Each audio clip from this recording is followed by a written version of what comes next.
All right, so how are you guys this morning? You don't have to move away. I'm not that scary. So, do you guys like to play that game hide and seek? Yeah. So what's the basic idea of hide and seek? Okay, we hide and then... All right, seeking and hiding. So some people hide, and then what's the other person do? They do something. Okay, but before that, there's one more thing they do. Like they close their eyes, or they put, they count to a number, and then they go and they seek out the people.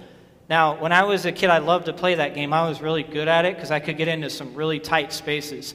But I bring that up because we're talking about sharing and seeking today in my message. But Jesus tells us that in our lives we are to be seekers. We are to share the gospel, the good news of Jesus, his life, his death, and his resurrection. And so we seek out ways to do that in our lives.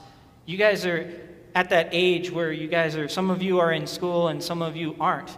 But you can seek out ways to share the gospel in simple ways that you probably don't even think about. So once you seek out that opportunity, then you share. You share about Jesus, his love, his life, his death, and his resurrection.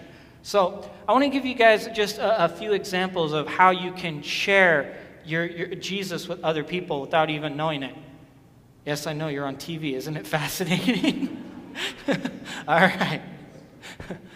I remember the first time I saw myself on the screen, I was like, whoa, this is weird. So, all right, it's okay. So, do you guys go out to eat with your families? All right, you did that last night? All right, so what's the common thing that Christians do before they eat?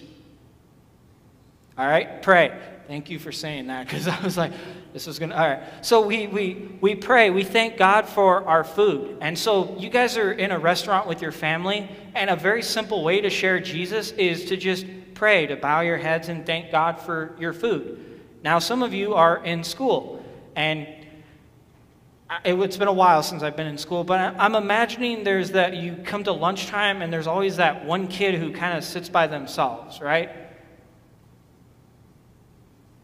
You can nod your head. This is like, you guys have seen this, right?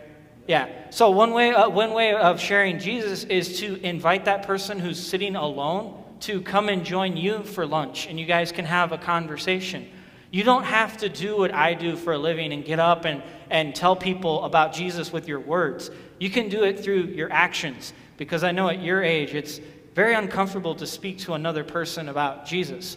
But you can do that through your actions, through praying in front of people or inviting that person who sits alone. So you guys think you can do that for me? You can seek out an opportunity this week, however it may be, and you can share Jesus. All right. So would you guys join me for a word of prayer? Dear God, thank you for Jesus, for all that he has done for us. Help us all to be seekers, to find opportunities to share your love with others, and help us to use those opportunities to tell others all about Jesus. And all God's children said,